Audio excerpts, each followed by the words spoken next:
Welcome to the Matthew Moran podcast.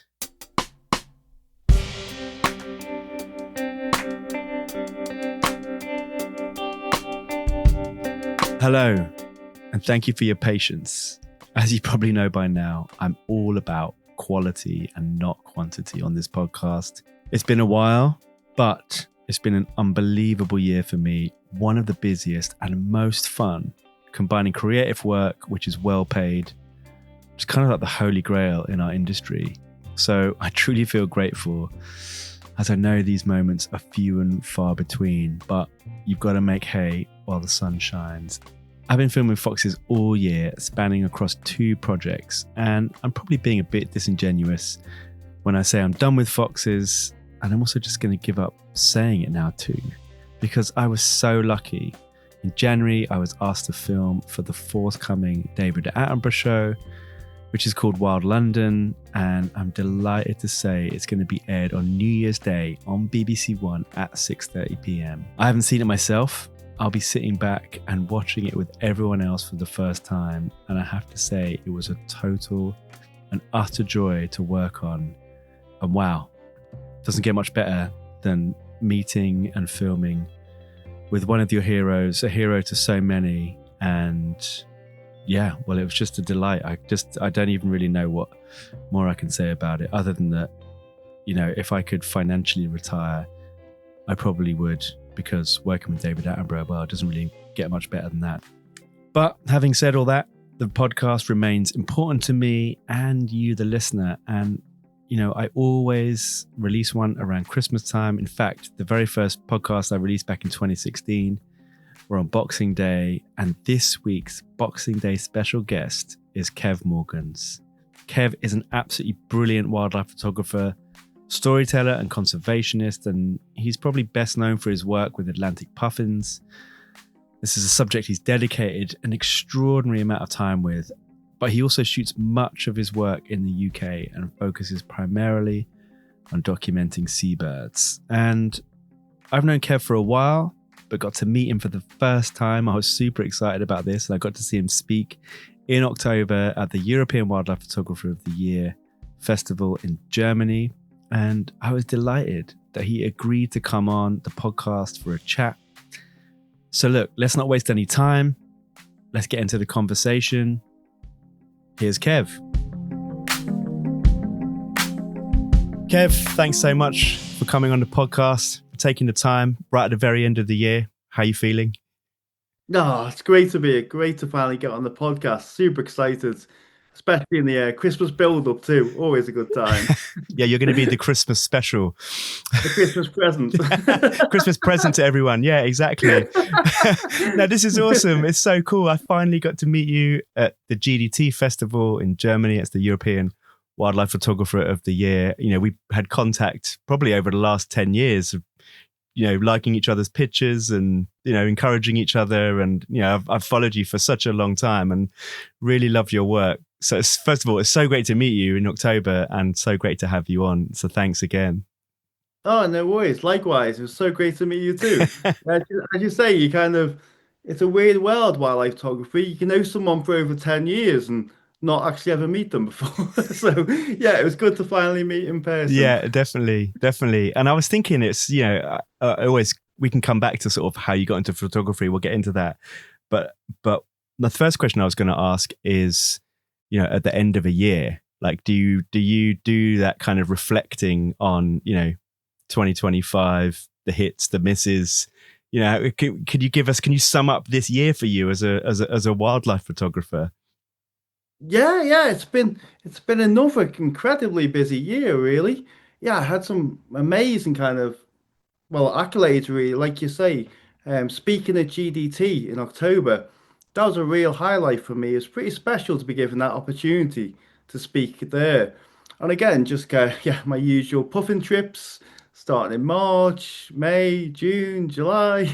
Constantly, my mountain hare workshops. Just got back from the Falklands too, which is pretty incredible. Oh, And amazing. that is, the Falklands is, it's an amazing place. That's brilliant. And so in all of these places, are you running trips as well as doing your own shooting? Is that how it works? Exactly, yeah. So I always make sure to factor in time for myself. It's just, yeah, you need to, as a wildlife photographer, we can't just be constantly leading trips all the time. You always need to factor in time for your own photography too. Yeah, and that's brilliant. And I think that's one of the hard things. Like, I've spoken to Andy Parkinson, know he's a good friend of yours. I'm sure he'll pop up in conversation Yeah, throughout the sure you next will. hour. But yeah, Andy Parkinson's been on the podcast before, obviously great British wildlife photographer. And, I've talked a lot with him about that, running trips. And it's just, to try and do any serious photography when you're looking after guests, just forget it. So do you always make a point of just setting aside time for yourself either before or after a trip, or, how does that work? Oh, 100%, because when you're leading photography trips now, you're with these people who have paid lots of money to be with you. So your priority should be to help them get the images.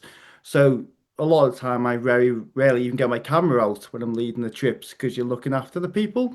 So I always kind of say my Shetland trips, for example, I always factor in a few weeks before or after just to work on my own things. Yeah, I just take my tent up there, just camp, photograph, just be at one with nature. Really, it's always good fun. And you say you take your tent up there, and you told us this brilliant story at the GDT about Yeah, also not well. Look, I'll let you tell the story right off the bat because it was an absolutely brilliant story okay, about when yeah, you're yeah, preparing for trips and you're making sure yeah, you don't forget anything, and it's always memory cards and batteries. That's my thing. You exactly. just don't make that Yeah. stupid mistake. But yeah, tell us what happened and like the background, what you were doing there. Yeah, sure. A good way to start, a way to make me look really professional. Yeah, throw you under a bus right off the bat. Yeah, Sorry, Kev. exactly. It's fine. So I had planned to spend 3 months camping on Shetlands. I was there for May, June, July.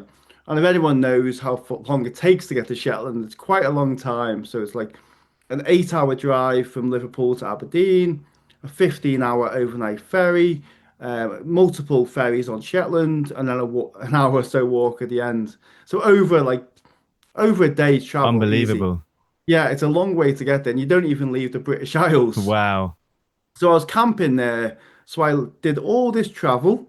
I got all the way up to Shetlands and opened the boot of my car. And yeah, after all that, I opened it. And the one thing I forgot was my tent. I'd gone to camp there for 3 months and left my tent under my bed at home. It was so Oh ridiculous. man. And but the actual craziness was it, as I opened my boot, there was a lady in the car park too. And she recognized me off social media through photography. So she let me sleep in her motorhome. So I slept in her motorhome rather than camping while I waited my tent to arrive from home. That's It was so nice. So yeah, she was making me like I had a warm bed, a cooked meal every night. It was so much nicer than camping. So when my tent finally did arrive up in Shetland, I kind of kept it quiet for a few days. I enjoyed a few extra nights in this comfy motor. It was so much fun, but it kind of restored just your faith in humanity because a big gamble for this lady who is now a good friend now. yeah. But at the time, I was a kind of just a stranger off social media and let me stay in a stay in a motor. That's absolutely brilliant, and like, well, But it's yeah, such a great story. I it's love so that. good. Yeah, I Yeah, love that. so much trouble. Yeah, it's one of the moments where you open the boot of your car and think, oh yeah, where's my Your tent? heart just sinks, doesn't it? I was like, oh no, what a Oh disaster. God. And I left it under my bed at home. The most, it's just so ridiculous. So did you eventually leave and then camp and she was still there? And Yeah, yeah, so eventually we went down to Lerwick, which is the main town in town in Shetland. I collected my tents and then we went our separate ways. I actually did camp actually up there yeah. for the rest of the trip. It wasn't never quite as comfortable as a motorhome. But it's such an amazing place to actual camp on the cliffs and kind of immerse yourself in the environment is such a great way to photograph. That is brilliant. Yeah. And can you tell us a bit about, I mean, always interested in other photographers' processes, but that's a really good chunk of time, isn't it? Just to dedicate yourself to one location, like 3 weeks solid, just to photograph. Yeah. And tell us like, what the species you were photographing, your techniques, your thought processes, storytelling, all of that kind of stuff that goes into your photography. like for me, like with photography, I've only really focused on like a handful of species. So like the puffins, mountain hares, like mostly UK subjects. And I do that because it means you can commit as much time as possible. So by camping on the cliffs, kind of, I was first inspired by people like Paul Nicklin and Vincent Munier. People that like Vincent Munier, he was camping in Dovrefell working with the muskox. And by truly immersing yourself in the habitat, gives you the best possible chance to create unique images, be on hand for the best weather, the best conditions. And I kind of think I know a lot of different. I know every photographer works in different ways, but some people like to like photograph lots of different things. And I always find if you keep fleeting from one to the next, you may never quite do that species justice. So for me, I like to work on, so that's why I camp with the puffins on the cliffs, because you can just be with them all the time, just focusing purely on them.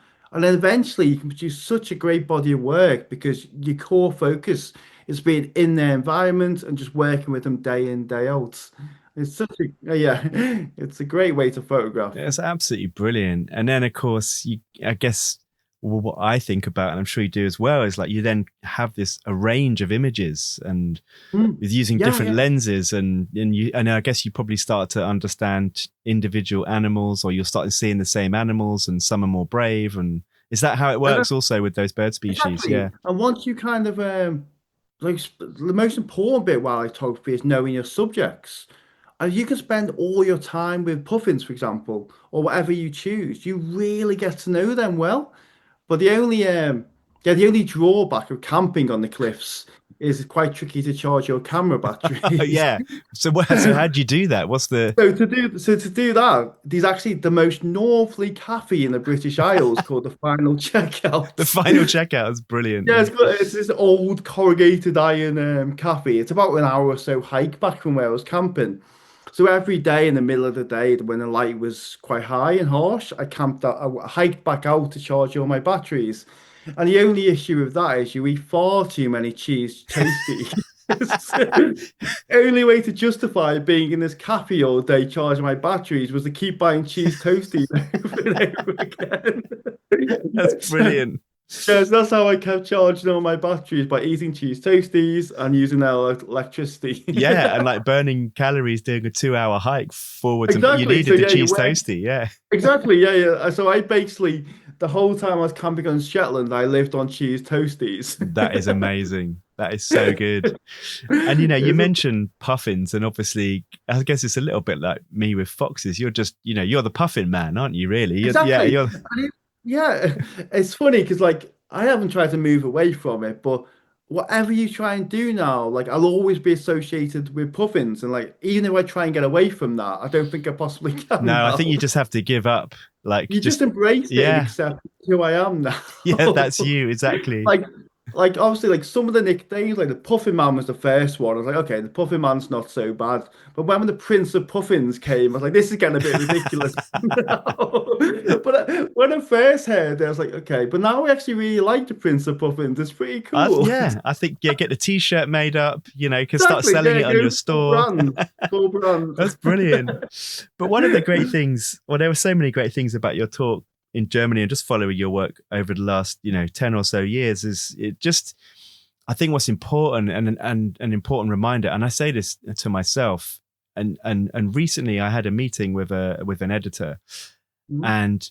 and this was about my work at the cemetery, and she said to me this great thing. It was almost like a being in therapy. She looked at a selection of 50 or so images, and her Mhm. first bit of feedback was, oh, I think you're being hard on yourself. Like you need to go and have more fun.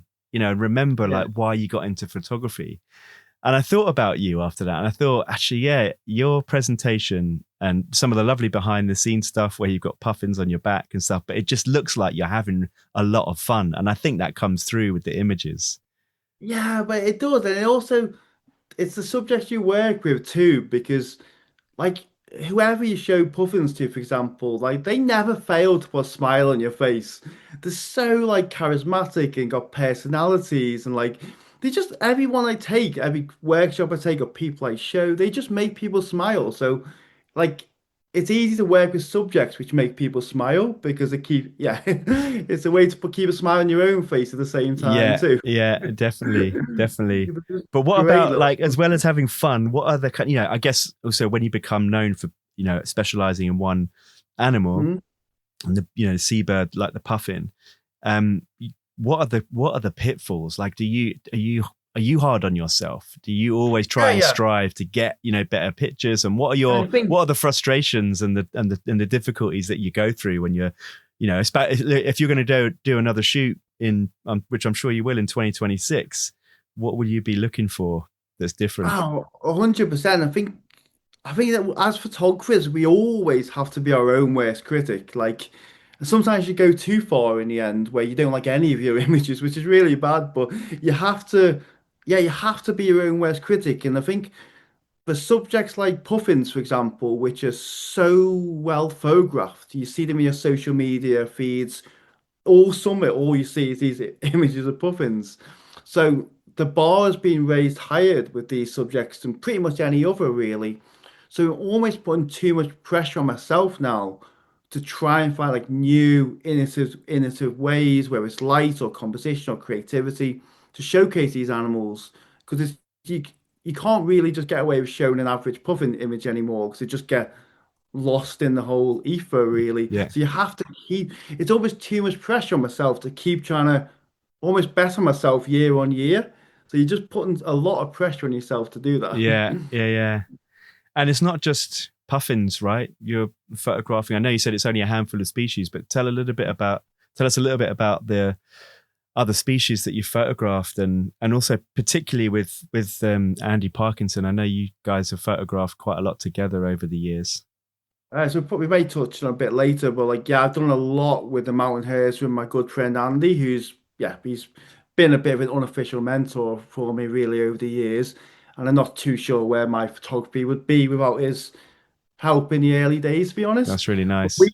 He's been a great, yeah, he's such a great guy. But we worked together on the Mountain Hare project. We stayed at a cottage just outside the Cairngorms.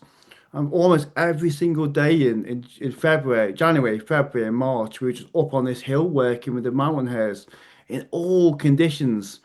And the kind of interesting mountain hares because the opposite of what you want. Normally, we're seeking like beautiful light or these nice conditions, but you want the complete opposite of no, mountain hares. You basically want the worst weather possible. You want like snow and wind and blizzards and all these conditions that really showcase these amazing animals. And yeah, and they're just great animals to spend time with. Yeah, and that's the point of documenting, isn't it? It would be no point if you made it look like the Bahamas every day, No, Yeah, exactly. But it's like I know we should never kind of humanize or thingy animals, but when you work with puffins, they're more of a like a collective. yeah, You don't know the individual. But when we work with the mountain hares, every single day we're working with this small group, these 3 to 4 mountain hares, and you got to know every single one of them so well. You knew their unique behaviors, when they would do this, where they would be, and it's so great really getting to know an animal like that. It's not often that you really get like this connection where they accept you in their lives. It's so special. I remember this one hare one day where I was like almost face to face with it, and I fell asleep. And I woke up, and not sure how much later, and the mountain hare was still there, like face to face with me. Look, he's still there. I picture But some like Disney scene, yeah, yeah, it you was like pretty curled much. up, I was like having a little rest. half buried in the snow, and his hair was there face to face. But because there's this one individual like we got to know over a long period. We called it Lady, this hair, Yeah. and she's such a special individual. And this hair has probably done more for my career, maybe Andy's career too, than any other, because we've had so much success. Like my first ever success was getting the front cover of the British Wildlife Photography Awards, and that was with an image with this hair. Mm. Andy's had images in like Wildlife Photographer of the Year and whatnot with this hair, and he's done so much for our careers. He's such a special individual, this That's one. so good, isn't it? And I just think I love those stories because it's just a reminder as well that there's no way around the hard work. No, And no, the he's hard work is putting in the time. And putting in the exactly. time means that the animal is comfortable with you. You're not feeding this animal, you're just there in her environment and not a threat, so much so that, she'll fall asleep or you'll fall asleep and she'll still Yeah, be there. this is But this. that's how you get those images that are just, Yeah, that are just on another level. And I love that. That's real field craft. yeah. This is what I was saying earlier. I think what I love about mountain hair photography, it feels like a true throwback to what wildlife photography kind of should be. Kind of, you need to know your subject, the field craft, the photography, being out exploring, finding the animal. You have to locate the animals on the hillside first. It's not like you kind of being going to these honeypot locations. It's right back to the basics of wildlife photography, like hiking and finding the animal. And the only way you can get these kind of really special images is by really knowing these subjects and knowing how to approach them, how to get near them, like how to let them accept you into their lives. It's so special being kind of, yeah, working with these animals. And did you make your own cheese toasties back at the cottage? No, no, but the chip shop did these amazing veggie sausages. So I was in there every evening eating veggie sausages. Amazing. Yeah, yeah, Amazing. they were great. And actually, and also these reduced bakery products in Tesco too. These 10p croissants and the chocolates So every you got evening. you got a really like high end diet while you're out on location. Yeah, yeah. We're finding out about Kev's Yeah, my secret diet. recipes. Who cares about photography? This is all about my dietary requirements on the sheets. That is absolutely brilliant. But I mean, also throwing on top of that, I mean, it's I guess in some ways it's kind of dull, but actually also the health and safety side of things. I mean, if you're out on these like blizzard slopes for many, many hours, you've got to have some serious gear. Also, your camera gear, like, how do you keep those batteries going? How do you keep yourself warm? All of that kind of stuff. And this is in Scotland. This is in the middle of winter. It's like proper cold. Yeah, people don't realize, like, kind of the Scottish Highlands can be as dangerous as anywhere. Like, we've been up on that hill in complete whiteouts. You can only just see your hand in front of your face. And Amazing. if you don't know these hills, then you could easily get disorientated or lost. And then I should say, the tricky thing is keeping yourself warm too. Yeah. Because basically hares, they do very little. They do like very, very little. Like they are nocturnal animals. They will spend hours and hours just sitting doing nothing. And the thing, like mountain hares are perfectly adapted to those conditions so that it doesn't bother them. Yeah. But for us lying next to them, it's freezing. It's like lying on the snow right next to it for hours doing nothing. So we had the kind of system in the end to keep warm where we just kind of crawled back a little bit away from the hair and started doing like press ups or sit ups or any way to kind of like keep your blood flowing, really. But It's the without only way. spooking the hair, right? Exactly, Yeah. but you crawl back a little bit just to kind of give some space and do some I press kind of ups. love it. You imagine this from the hare's point of view. You've got these two guys, like, what on earth is Exactly. going on here? Andy well. You can imagine seeing us across the hillside doing press ups on this snowy hillside. The pair of us doing it in tandem. It's That's amazing. But actually, I was more the sit ups. Actually, I haven't got the best upper body strength. amazing. So look, we touched on it off air, and I was like, look, let's save it. And I wanted to go back and talk a bit about your early stages of your career and how you got into it, because I first found out it wasn't until you were 30, right? So what were you Yeah, what were yeah, you that's doing true. right up until you picked up a camera? Oh, you don't really want to know what I was doing the previous. No, no, but a joke. But yeah. So as many of us, like I've always loved wildlife since I was a kid. Really, that's always been one of my biggest passions in life. Yeah, And like growing up I grew up in Liverpool, and like the thoughts of like being a wildlife photographer were just that wasn't even like a thing. Like like no one knew. Like I had no idea you could be a wildlife photographer growing up in the streets of Liverpool. Life, or you'd be like I don't know, like a builder or a welder or a plumber or something. I didn't know you could. I didn't even know wildlife photography was even a job. Like it was so like I had no idea. But then I was quite lucky because when I was in my late 20s, I went traveling around, well, not traveling, but I went on a holiday with my brother across Canada. And I had this really small, like, I don't know, point and shoot camera with me. And as we traveled across, we seen all these like I seen like did actually see some bears, some moose, some deer, and I really like I just took some snapshots along the way doing that. And I really enjoyed the process of it. But obviously these images were rubbish because I had absolutely no idea what I was doing, like at that stage. But when I got back again to Liverpool, I really enjoyed the process of taking the images. So I thought, oh, actually, I went into my nearest local camera shop and picked up a small point and shoot, like well, basically an entry level DSLR, really. Mm, And I actually just started teaching myself photography. So I started photographing on the ducks and the geese on the pond next to my house. I spent every morning and every evening just photographing these geese. And that was kind of where yeah, first I really learned how to use my camera then, like without realizing, like I got to learn how light fell and compositions and how to use the camera, its settings by just self-teaching myself that's by working brilliant. on. So you didn't have any like tuition or Oh like you no, just no! I just went on the pond next to my house and just started messing around with the yeah, camera when these good geese and ducks and like yeah, I think one of the things I can always say to so many people is the best way to learn a camera, teach yourself how to use a camera is just experiment locally. Just get out with your camera and just photograph like ducks or geese or squirrels or anything that's by your house. And it truly is the best way to learn. So that was basically what I was doing that. And then I remember seeing on the internet somewhere.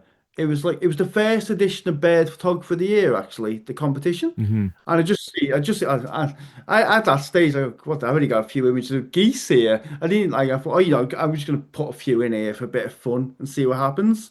I didn't really know about the competition. I just seen it on the internet, and I actually two of my kind of the geese shots got highly commended in the first edition. Amazing. I was like, oh wow, because these were just geese shot and messed around in the pond by my house. And I was a bit like, oh well, how has this happened kind of thing. And then and then I remember then I had an opportunity, I seen, well, I don't know where it came, how I got aware of it, but just seen Skomer. Yeah. It's an island in South Wales. So I thought, oh, I'll just take my camera there and visit that place. I just took a few pictures of puffins. And then really, I don't really know what happened in the 10 years or so after that. And now I am somehow here now. It's all been a bit of like a crazy whirlwind, really. I just took a few pictures of puffins on Skomer, and the next thing it's like, yeah, and then next thing a decade later, I had my book out. I won the overall of Bears Talk for the year for my work with puffins. I got my successful like business now, like doing this as a career. It's just crazy. And like I'm so grateful like I can do this as a job. And every single day when I wake up, it's like, is this real kind Yeah, of is it going to thing? be taken away from you? I know a lot of people go like there's a lot of set routes people take now, like going through Bristol University or taking these courses or whatnot. But I was just like, yeah, I just picked up a camera, started photographing some geese on my pond, and, next thing I'm doing this as a job. There you But go, listeners. It's easy as it, that. Just pick up a camera. exactly, it's Yeah, take like pictures of geese on the pond. But I think it's true. Like you're joking about it, but that is how you start, and I think that is really exactly. encouraging. And I do think the message is getting across, particularly since COVID, that travel is obviously fun and exotic, and I've done it. I know you've done it, but like I get so excited about going out locally, like Oh, more than ever. You know, 100%. Like I'm the same as you. Like I have and do like foreign travel, but what I'm passionate about is stuff at home locally. yeah, I feel like say, for example, you go on a big trip somewhere, you probably have 7 to 10 days there normally when you go on these trips. And you are kind of at the mercy of what conditions you have on that trip, what images you can get. But if you're working on, say, your Fox project or my Geese project or Puffins, and they're UK based projects, you could dedicate as much time as you possibly want to these subjects. And the images you produce and the body of your work produce will be so much stronger. And like as UK wildlife photographers, we should really be celebrating what we have on our doorsteps here, especially in this day and age now as well. Well, like so much foreign travel is a bit frowned upon, the world's changing. We should just yeah, just focus on stuff close to home, really. Yeah, I mean, It's you're preaching to the converted. yeah, I yeah, you're couldn't on agree to more. Yeah, so exactly. hopefully a few of the listeners can understand. Yeah. Definitely. Well, look, you It's mentioned very briefly your book there, and I can see it nicely placed over your shoulder. oh yeah. Yeah. But yeah, tell us a bit about that process and journey, and when you had the idea to do it, and just the whole process. Because I've made a few books, and they're a Hmm. wonderful thing to have, but they're a bloody slog as well. Just Yeah, getting the yeah. things So what? funded, Yeah, and no. everything. It's such hard work. Oh, it's I. To be honest, when I undertook it, it was my first book, so I didn't really realize how big an undertaking it was, and it was huge. The one positive I wrote my book during the COVID years. So in those kind of crazy years, it really gave me something to focus on and concentrate on, which kind of kept my mind busy because I had this to work on. But it's, as you say, it's such a big undertaking, and I actually got approached by a publisher after winning Bird Photographer of the Year. Ah, okay. So that was kind of what kick-started it. So a publisher approached me then and asked if I would be interested in producing a book. Hmm.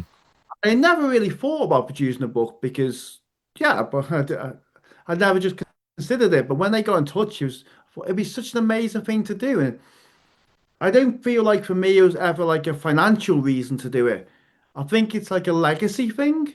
To say you produced a book is such a like a milestone in your photography career, really, and a way to celebrate almost a decade's work with Puffins. Yeah. To have in a book, and every time I go into say like Bempton Cliffs or Waterstones, and I see it kind of on the shelf now, it's always I'm still like, oh my, wow, that's it's like it's so crazy. Yeah, I still can't help it. I still quite can't quite believe that it's on a shelf. It's you, it you blows my mind. you're presenting a case that you're like an accidental photographer. I know, I know. Yeah, maybe. Yeah, maybe I should. No, but this, like, when I talk about like, it's kind of, it still blows my mind, but it was a hell of a lot of work. Because not just the book itself, like a decade's worth of images for the book as well. Yeah. And, and Kind of like, and tell us about that yeah. process, because I self-publish, and I've had a publishing my independent publishing company since 2009.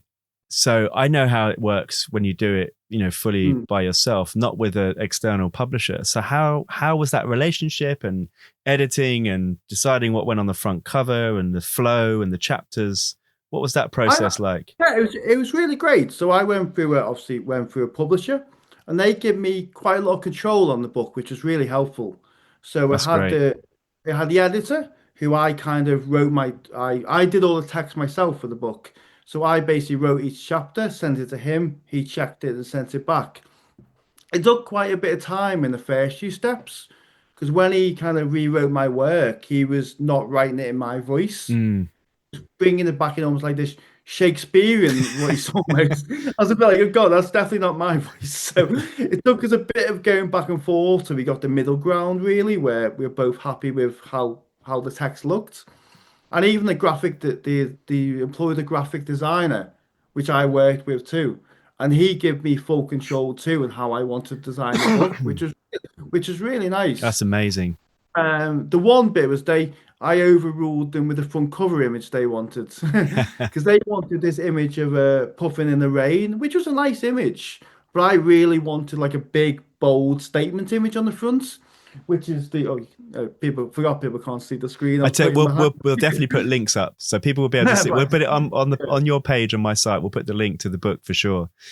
yeah, so it's just that I want a big, bold cover image really, but yeah, it was a lot of time writing the text, so that was the big bulk of it really, and I went back and forth so many times because I never wanted it just to be a pretty puffing picture book really, because Yeah.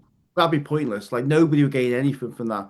So what I wanted to do was tell their story, tell the issues they face now, and how what we can do to help them. Hmm. And also weave in some of my ridiculous stories in the middle of it too.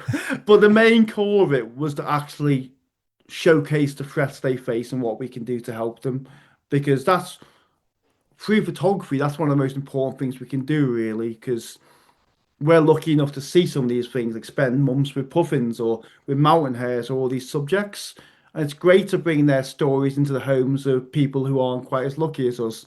And it's, yeah, that's one of the key reasons why I do photography, really. And that's brilliant. I think it's, there's so much thirst and need for that kind of storytelling. Whereas, I don't know about you, but I grew up on long lens wildlife photography that was about not really about conservation. There was some conservation messaging, but it was much more about, look at this animal in beautiful wilderness, Yeah, like a yeah. polar bear or, whatever it is, wolves, exotic and charismatic creatures. But like, I kind of feel like those days are sort of gone. I mean, not completely. There's obviously always a place for a beautiful behavior picture. But I think certainly in wildlife photography, the way it's going, it's about telling stories, like you say, bringing them to people. And is that something that has changed for you over the last 10 years of you doing this? Are you now much more focused on storytelling with your images? Yeah, yeah. I think there is still room for these beautiful images, I think, of the subjects, because it's these beautiful images which help people kind of connect with them and kind of almost fall in love with them and become passionate about them too. But I also agree, you're right though, that there has been a big shift in my own photography from that, which is how I used to shoot. And now I prefer to shoot much wider these days and tell more of their story. Mm, So I like to incorporate the habitat and the environment. So not just like a pretty close up of a puffin. I like to showcase the environment in, tell their stories, and not something that I want to focus on more on in the future is also showing the human relationship with the animals too. Like how the researchers work with what are their conservation efforts, how the scientists work with these subjects, what are their conservation efforts. And I think, oh yeah, that is one thing lacking for my work. I think to tell the full story, I think that would be a really crucial element to add more to my work going forwards. yeah, yeah, yeah. It's funny, isn't it? Yeah, I think that kind of style of photography is it's kind of one of the reasons why I got into wildlife photography, because I didn't want to take any pictures of people. Because No, no, and now you're kind no. of and not that you can obviously photograph what you want, and again, it's no slight on any photographer that doesn't want to go down that route, because I totally agree. We talk about it a lot on this podcast, is conservation storytelling, but there's sometimes we just don't want to hear depressing news, or we just want to see a beautiful image of a puffin or a penguin in a sunset, because you're right, it just makes us feel good, and there's absolutely nothing wrong with that.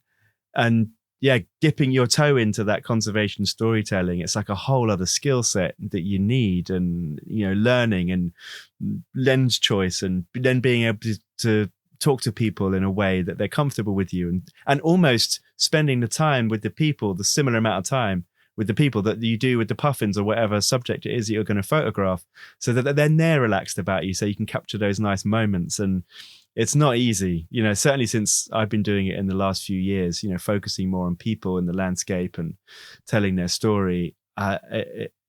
Funnily enough, it has become more like wildlife photography and trying to capture those moments, because generally, I'm sure you have this as well with puffins, like most of the time they're not doing spectacular stuff. They No, don't no, have, not every puffin comes back with 10 sand no. eels in its beak, Yeah, right? yeah. And I think that's the same with people. Like, how do you make that conservation photograph of scientists or researchers, tell that complete story in a really succinct way? But it's like it doesn't always have to be this kind of conservation storytelling, really. Because, for example, the talk I did at GDT the other week, 99% of the talks were about climate change or wildlife trafficking or all these kind of or yeah the melting ice caps. These really hard hitting issues, and which we need to be talked about. But then it came to my talk, and what I did in my talk was basically just show beautiful images of puffins and helped and put a smile on people's faces. Yeah, You can connect with people in that way. Like, I mean, I don't get me wrong, we all need to know about climate change, these big issues, but they're always like so kind of like in your face. Sometimes you just need a second to for people to put a smile on their face and to connect. Like the amount of people have kind of messaged me over the years and said like they fell in love with puffins because of my That's photography. And brilliant. I'd never shown like hard hitting puffin images, just beautiful images of these birds. And by people kind of like falling in love with them, become passionate by that way, that's also a way for them people to kind of then research them or help protect them or conserve them, not by sharing hard hitting images, by just sharing beautiful images for people to to get passionate about the subject. Yeah, And I think that's definitely. like a different way as well. They both work They do, really. yeah, exactly. And Hmm. one shouldn't be like considered, higher than the other. And I think exactly what you say, if your images inspire people to fall in love with a subject, then they might want to go and learn more about it. And then if they love it, then there's a greater chance that they'll want to protect it. That I hear that phrase all the time now, and it's so true. Um, so thank you for all the amazing work you do on puffins. It's not a problem. I'll keep going. But when I was, I mean, you've got so much great stuff on your site, and again, we'll put that in the links. And just going through your portfolio, and I was curious about the images you've got of goats because I noticed something. I think you said you were going to be doing more of in Yeah, 2026. Is that right? yeah, Yeah. 100%. So kind of talk a little bit about that subject, and you've had success with some of these images, and some of them are really beautiful, like these Oh, goats in the oddest positions. So, like, yeah. tell us about your photography with them, but also about like what they're doing. Are they wild? What species they are? I mean, yeah, I don't know anything about it, so yeah, Okay, yeah. educate me. I'll educate you on goats. So these are no particular kind of rare or unique species of goats, but it's the habitat which makes this place so special. So they kind of live in a place called the Norwich Slate Mine in North Wales. It's an absolutely amazing place. The sheer scale, it used to be the biggest slate mine in the whole of the UK at one point until it got closed down. But it's completely closed down now, but it still remains all the old buildings, like the old engine room, the sawmill, and these like and really unique buildings. And then like the goats just roam around the whole landscape. And the images you can get there are so unique, like this tiny goat, this massive slate landscape, or inside a building with the old engine room, and still got the date dated right back. It's such a amazingly unique place. But yeah, you do need to be quite fit to get there because these goats cover a lot of ground up and down. So to go all the way up and then down and up and down, yeah, trying to follow the goats is not very easy. But What are the cafes nearby to keep you fueled though? yeah, I've sampled them. There's a nice cafe that does some good omelets nearby. Yeah. Omelets, chips, and cheese toasties. I mean, this is Yeah, incredible. that's it. Always chips and omelets at the end of a goat day. It's always a tradition. Yeah, but it's funny because you think these goats are really hardcore animals, but whenever we go, we always want it to be a wet day Hmm. because whenever it's raining, the goats take shelter in these old buildings. Ah, When they go into the buildings is when you get these really unique shots of them on the machinery or all this like old stuff that's been left behind from when it closed down. And you get shots of them standing in the windows, which is quite cool. But you wait as soon as it rains, you'll run inside to these buildings and take shelter. I mean, It's that is so much fun and so unique as a project. And when you say when we go, is that do you run tours there to no, no. no? So I This did, this yeah. is a personal project. Yeah, it's a personal project. I've got one of my good friends, a guy called Stuart Hill, and we go together from time to time. It's a place I don't want to do workshops there. I don't do trips Yeah. there.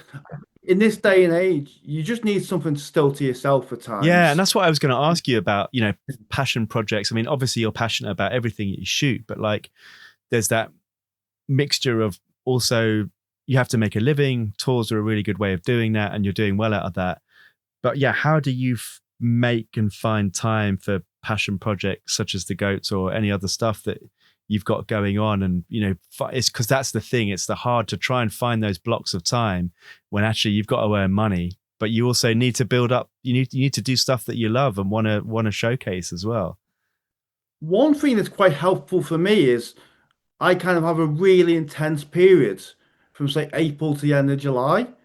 And it's actually quite helpful that the seabirds are on here all year round Yeah, because you'd be knackered. you kind of like have this super intense 4 months or so, and then give yourself a little bit of downtime on either side of that, which is normally a time when I kind of work on a lot of my own projects. Right. Uh, so I've so like March time, April time, or the other end like September, October time, Nice. a lot of time working on personal projects.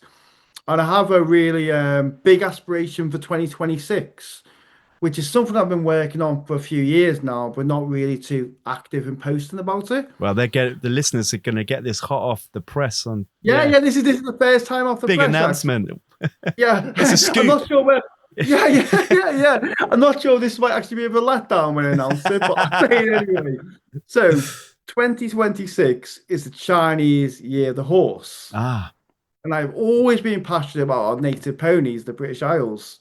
So in 2026, my year-long project is to celebrate the native ponies of the British Isles.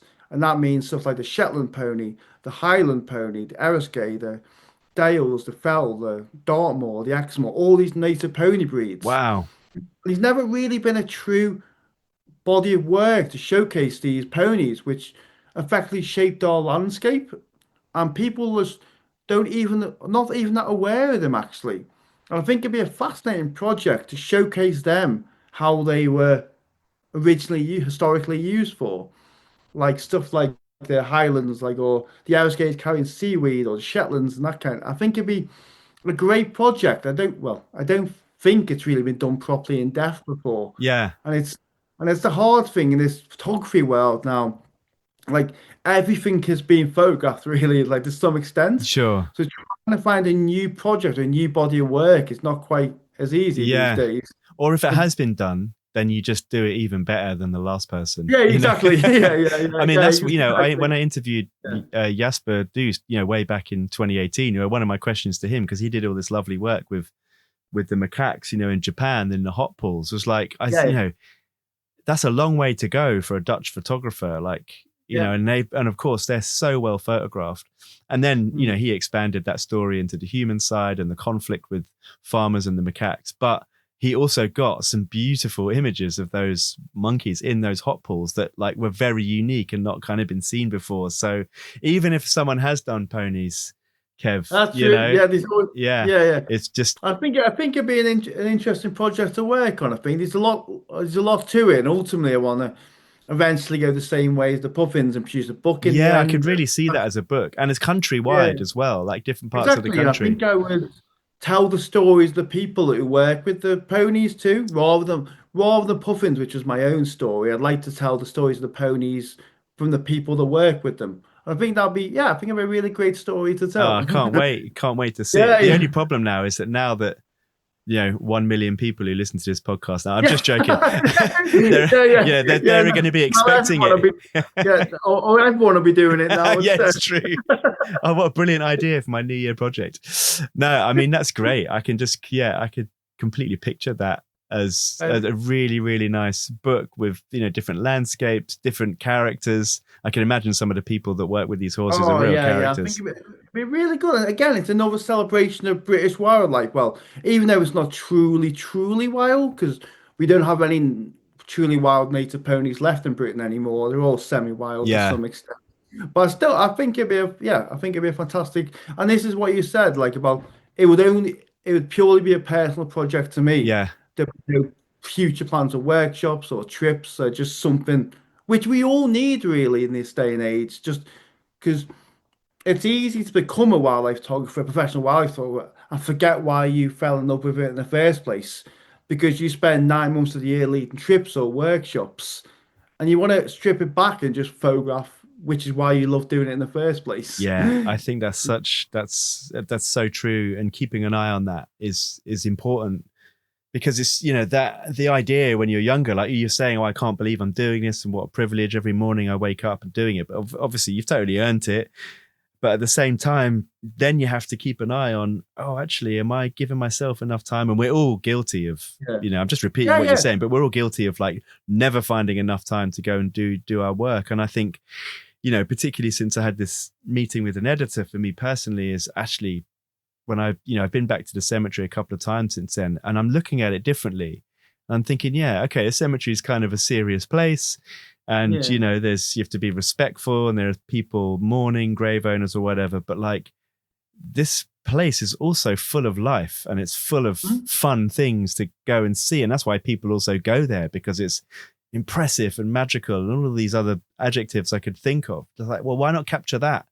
It doesn't Yeah, have to yeah. be this sort of sad British solemn, No, respectful, no. there's like loads going on there. And I think that, yeah, just reminding ourselves, I mean, this has been quite a good chat actually, and hopefully the listeners will get something out of that, but actually it's just got to go and have fun. Yeah. Exactly. It's a big thing. Admit, I know I always come across like I'm having fun, but doing this as a full-time career, there's a lot of pressure on you. Yeah. It's not always fun and like happy. It can be quite isolated or quite lonely or quite difficult doing this on your own. Like it can be tricky. Like it's like these kind of like so you just need to enjoy the moments you do have, like the moments make you smile, the moments to have fun because it's not easy doing this for yourself. Yeah. It's so often the case, isn't it? You think, oh, I want to be a professional, I want to be a professional. And you get there and you're like, oh, I wish I had time for my photography or time to do other things. And it's like And the that is grass is half, always greener.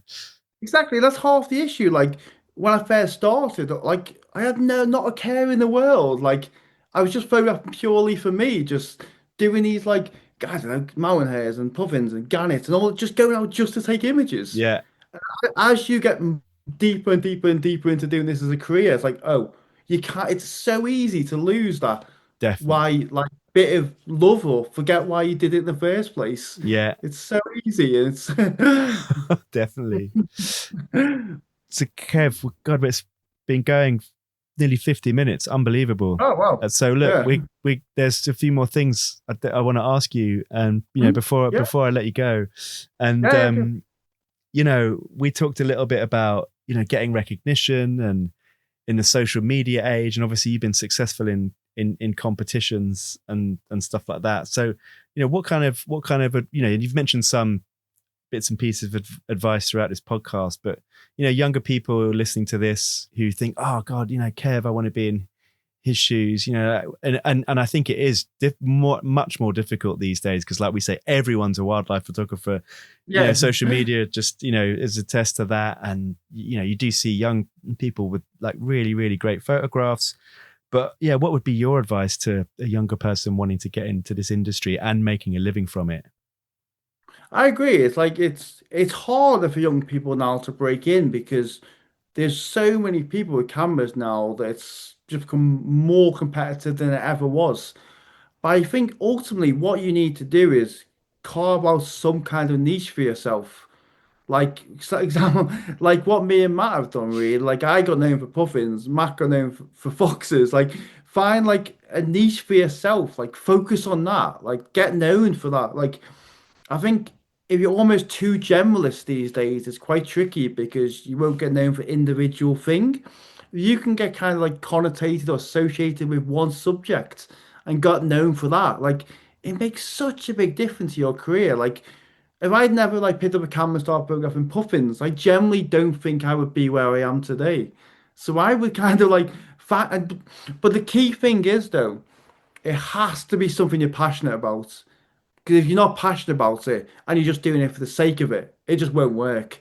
Because like you have to like dedicate, like I don't know, spend every day, spend weeks on this subject. Like you can't dip in and out because you really need to do it for the love of it. Because if you're not passionate about it, like it'll really show through in your images. You have to love it. And if you love what you're doing, it will show through in your images. And I think a lot of people get bogged down by the whole social media world. Like, oh, this isn't getting like many likes. This isn't getting any likes. Like, I honestly wouldn't worry about it. Like, it's so kind of like, oh, it's like it doesn't matter. Like, social media, the not true reflections on how good an image actually is. Like even look at when like GDT, when I was there recently, some of these massive names got such small followings, but it doesn't matter. Like they are producing amazing imagery. Just because you have say 100,000 followers doesn't make you a better photographer. Sure, sure. So just kind of like don't take it too personally and just shoot what you love and the rest will fall in place, really. Yeah, it's a bit of a necessary evil, isn't it? Social It media. really is. Yeah, like it really is. It's not something like people get too hung up on it at times. And yeah, it's a great marketing tool, but you just can't get too hung No. up on And also it, then really. it's nice that you get those occasional positive stories that the woman that put you up in the motorhome saw you on social Yeah, yeah, media. yeah, that's Like right. they were, That is, a good yeah, positive social media story. exactly. That's great. But I say to people just I mean it's so tricky these days, but it can be done. Like you can as long as you're passionate and that dedication, you could definitely get to, yeah, make a name for yourself in this industry. I think that's brilliant, positive advice. Like very you, mate. Thank you. Yeah, thanks. Yeah. I was also going to ask you about video work. Have you turned your hand to that at all? No, so I this is something I think going forwards I may need to introduce more into my work because I do a lot of work with Canon, for example, and they every time I do a talk now, they are trying to push more and more to be more to the video side than the Yeah, still side. But it's such a tricky one though, because at heart I am a still photographer, and that sure. is what I love to do. So I feel like the industry is shifting towards that direction. But maybe I'm still a bit of a dinosaur and don't want I don't want to follow that shift. Like and stick keep doing what I'm doing, which is shooting stills. And shooting stills will always be like what I'm passionate about. And I may dabble into a bit of video in the time, but no, stills Yeah, it's will almost always like be you the take your mainstay. own vice, back at you, which is if you're not passionate about it, then it's going to Exactly, show exactly, through. exactly. It's just not going to show through. But I say we both come through an era where all stills is what we've known, really. Exactly. That's what Yeah, we've always shot right through from you say film to today. And then to make that shift to video, it just feels, I don't know, like, yeah, I'm still based photographer, like wildlife photographer of the year. That's a pinnacle. Like still images. It's like yeah, kind of, yeah, it's more purist, really. yeah, yeah. I totally agree. I mean, obviously, I've done a lot in the last 6, 7 years filming, and I love it, and I do love doing both. But similarly, I'm a photographer that grew up on stills, and that is my passion, and that's where I feel that I can really immerse myself. And but also at the same time, it's different, isn't it? You've got stills photographers who just like stick at that. You've got some that do both. You've just got like cinematographers. I can imagine like there's a lot of like wildlife cinematographers out there that are pure wildlife cinematographers, and Oh yeah, now they've got definitely. all these like still photographers that reckon themselves as Yeah, wildlife yeah, filmmakers, yeah. Who are all these people trying? Yeah, yeah, taking over yeah. their industry with their Yeah, little yeah, mirrorless cameras. yeah, yeah. It feels that way. Oh, mate, it's brilliant. I mean, you've talked a bit about 2026 and Yeah. the ponies project. Are you going to continue with the goat work? Because you've recently moved back to North Wales, right? So are you far from this location where you shoot them, where you're living now? Oh no, it's really near now. It's about an hour or so away, which is great. Yeah, Yeah, that's perfect. So yeah, it's actually even closer now. So that's perfect. yeah. And is that I will be there most of the winter, really, there because you want you don't want to be at the slate mine in the summer because the light's just too harsh. You want the atmosphere in the winter, like yeah, the mist, the fog, the dark. It kind of really adds to the like the foreboding feeling of the slate mine, which the sun just doesn't quite lend itself too well sure, to it. yeah. I'll be there in the winter months Oh, really, and brilliant. Yeah, it's a great project to take along during the I winter. can't wait to see more from there. And again, yeah, Oh, we'll put yeah, I've links been. up. There's so many cool images and very Yeah, different. Yeah. yeah. I was there a few weeks back. It was great. The only issue, the rain was so bad, my phone died. That wasn't ideal. I got too much moisture in my phone. That wasn't great. Oh my god. And uh, you know, do you go a bit further than a year ahead? Do you think like where think about where you'd like to be in 5, 10 years from now? What are your hopes, wishes, and dreams? Hopefully, it'll probably still be photographing puffins. No, no, it's true. These are a few things I'd love to do in the future, and whatnot. Like, yeah, you've got to think long term, really. Like, for me, I know we talked a lot about UK stuff. My ultimate dream had always been to go to South Georgia, which I would love to do one day, just because it's a lot of history attached with Shackleton too, and the huge king penguin colony there, like 500,000. So I'm going there in 2028, which is something Ah, which brilliant. it's been a lifelong ambition. So just to go there would be amazing. But still, I think I will just keep telling the stories of stuff locally, though. Keep working on new projects with different seabirds or British wildlife. And that's my kind of passion, really. That's brilliant, mate. And yeah, you're a real inspiration for me, and I'm sure so many. I know Andy, like you talked highly of him. He's always talked so highly of you. And Oh, no. But I sort of mentioned Andy briefly at the end, but he's been such a great guy for my career. Like, I owe Andy a lot for it. yeah, When we first met, almost when I first picked up a camera 10 years or so ago is where we first met. that's And absolutely then brilliant. he's been so great, like to have somebody like he never kind of give me specific photography like settings of advice, but just when you first pick up a camera, being able to shoot alongside someone as good as Andy has just been such a big help That's for me. brilliant. And actually, it just reminded me of another story that you told Mhm. with were you photographing gannets with Andy? Yeah, yeah, And yeah. there was a story about you like putting a stake in the ground and tying a Oh yeah, yeah, yeah. That was pretty. Yeah, that was pretty crazy, actually. Yeah, yeah. We were kind of putting stakes and then ropes and hanging off the cliffs, and yeah, yeah. That was pretty. That was pretty interesting. Yeah, that was for sure. So yeah, you got to trust the person you're with to be doing that. So yeah, exactly. yeah, yeah, Yeah, yeah, because you could see it's like, oh, there's competition here. It's like, oh well, yeah. Exactly. Yeah. Oh, next they thing look you at know, me. you're off the edge We of a just about cliff. drop him off the edge. But it's just, yeah, I don't really know where I'd kind of be in my career without. I mean, yeah, I may have found my own path, but he was still such a big help in the early days. So I owe him pretty much everything really yeah, Oh, that's brilliant, to, mate. Well, look, I'm sure yeah. he'll be beaming. We'll definitely end the Andy love in here because otherwise he'll Yeah, just. yeah, yeah. Don't want to give him too Yeah, much love. Like, exactly. he's not that good a guy, actually. Need to put him down a peg. Oh, brilliant. Well, look, thanks so much. I'm sure the audience are going to love this. We'll release it on Boxing Day, when everyone's hopefully lounging around with nothing better to do, and Yeah. yeah, hear all your great stories. And really looking forward to seeing what's going to happen in 2026. And yeah, just thanks so much again for coming on, Kev. It's been a real Oh, pleasure. no worries. I loved it. It was great to properly chat. All right, take care, mate. You too, Matt. Cheers, mate. Thanks a lot. Bye.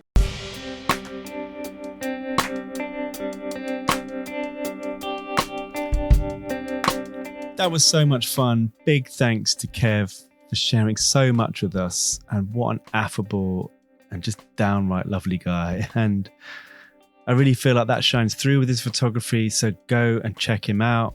His website is kevinmorgans.com. His Instagram is @KevMorgans. Or visit his page on the podcast section of my site. See the links and share this with your community and loved ones, colleagues and family.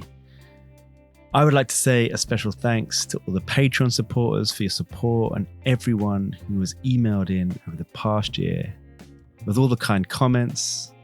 It really helps with that warm, fuzzy feeling I get when putting these out there. And yeah, a reminder, New Year's Day, 6:30 p.m, BBC One for all the UK listeners. Listeners in America, this show will be coming out on PBS. I don't know exactly when. Listeners in Japan, again, I don't know the broadcaster, but it will be showed in Japan as well. Cannot wait to see it. Happy New Year, everyone. Wishing you all the best for 2026. Stay tuned. I'll see you soon.